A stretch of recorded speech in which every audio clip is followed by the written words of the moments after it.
Stopping insomnia quickly can be challenging, as it often requires addressing underlying causes and developing healthy sleep habits over time. Practice relaxation techniques.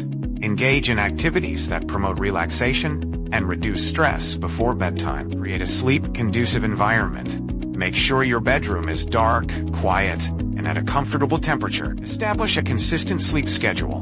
Go to bed and wake up at the same time every day. Limit exposure to electronic devices. Avoid using smartphones, tablets, or computers for at least an hour before bed. Avoid stimulating substances. Limit or avoid consuming caffeine, nicotine, and alcohol, especially in the evening. Engage in physical activity. Regular exercise during the day can promote better sleep. Avoid napping. If you have trouble sleeping at night, try to avoid daytime napping. Cognitive behavioral therapy for insomnia, CBTI. Consider seeking help from a sleep specialist. Consult a healthcare professional. If your insomnia persists or worsens despite trying these strategies, it's important to seek help.